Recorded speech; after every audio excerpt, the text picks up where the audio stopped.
بسم اللہ الرحمن الرحیم۔ میں نا امیدی کیوں آتی ہے؟ کیوں انسان مایوس ہوتا ہے؟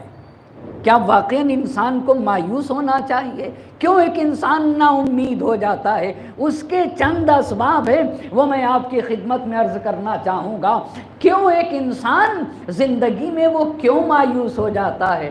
پہلا سبب، پہلی بات، جو چیز انسان کو مایوس بناتی ہے، جو چیز انسان کو نا امید بناتی ہے، جو انسان کی زندگی میں اداسی لے کے آئے، وہ اس کا پہلا سبب ہے ایمان کا کمزور ہونا۔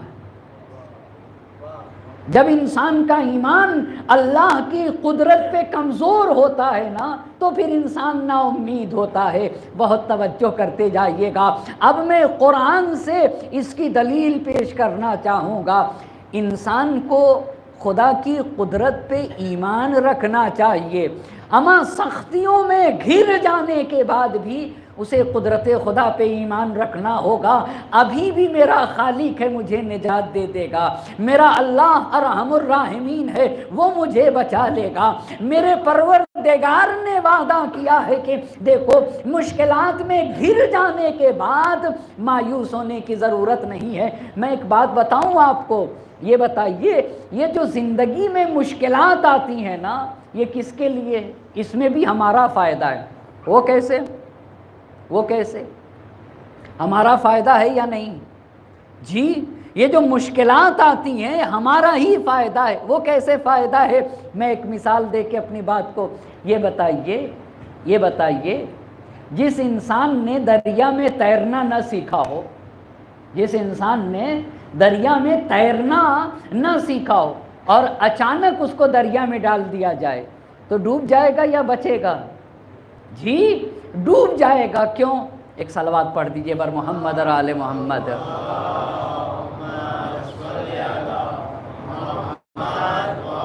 کیوں بھائی صاحب؟ کیوں؟ جس انسان کو تیرنا نہ آتا ہو، اسے اچانک سیلاب آ گیا، کسی پانی میں ڈال دیجئے، تھوڑے سے حوض میں ڈال دیجئے تو ڈوب جائے گا، اس لیے کہ اس نے تیرنا نہیں سیکھا ہے۔ اس نے تیرنا نہیں سیکھا ہے۔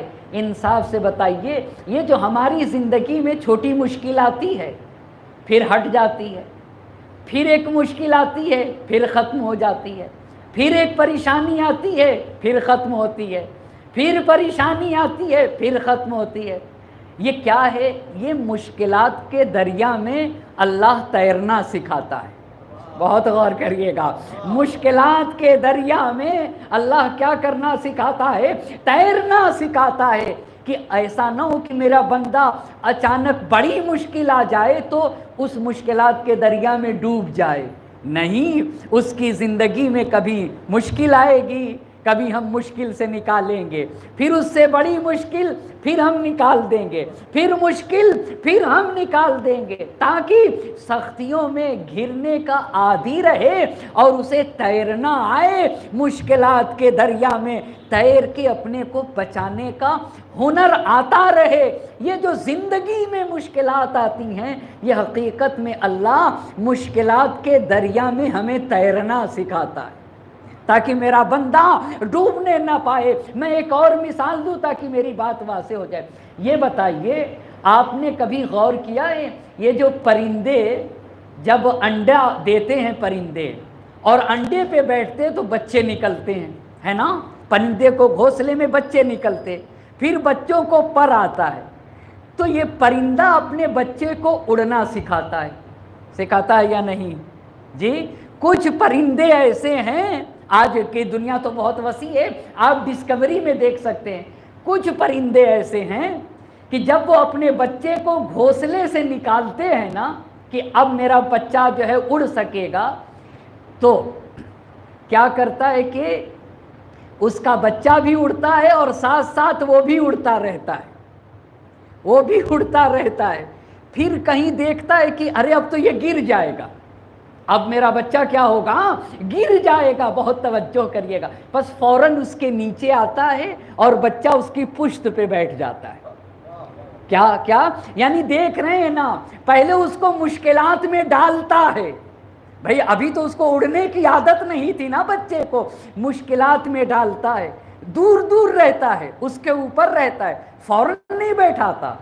اب جب دیکھتا ہے کہ اب یہ گر جائے گا، بس کیا کر لیتا ہے، اپنی پشت کے اوپر بیٹھا لیتا ہے تاکہ گرنے نہ پائے۔ بس عزیزان، ایسے ہی کئی مرتبہ اڑاتا ہے، اور پھر جب دیکھتا ہے کہ اب گر جائے گا، پھر اپنی پشت پہ بیٹھا لیتا ہے، پھر اڑاتا ہے، پھر دیکھتا ہے کہ اب گرے گا، پھر بیٹھا لیتا ہے اپنی پشت پہ۔ یہ کیا کرتا ہے پرندہ؟ آپ بتائیے، یہ کیا، یہ محبت ہے اپنے بچے سے یا نفرت ہے؟ جی محبت ہے نا۔ دیکھو تم کو مشکلات سے کیسے، مشکلات کا عادی کیسے بنایا جاتا ہے، کیسے تم کو اپنے کو مضبوط کرنا ہوگا، بس سیم چیز یہی ہے۔ اللہ زندگی میں مشکلات اسی لیے لاتا ہے تاکہ میرا بندہ مشکلات کے دریا میں اسے تیرنے کا سلیقہ آ جائے۔ اب جب دیکھتا ہے کہ نہیں میرا بندہ اب ہلاک ہو جائے گا، بس اللہ اپنا ہاتھ پکڑ کے اپنے بندے کو نجات دے دیتا ہے۔ مشکلات میں گھرا بندہ، پھر اللہ اس کے مشکلات کو دور کر دیتا ہے، پھر مشکلات میں گرتا ہے، پھر مشکلات کو دور کرتا ہے۔ اسی مشکلات میں تو بندے کے ایمان کا امتحان لیتا ہے اللہ سبحانہ و تعالی۔ میرا بندہ ایمان کے کس مرحلے پہ فائز ہے؟ پس نا امید وہ لوگ ہوتے ہیں جن کا ایمان کمزور ہوتا ہے۔ آپ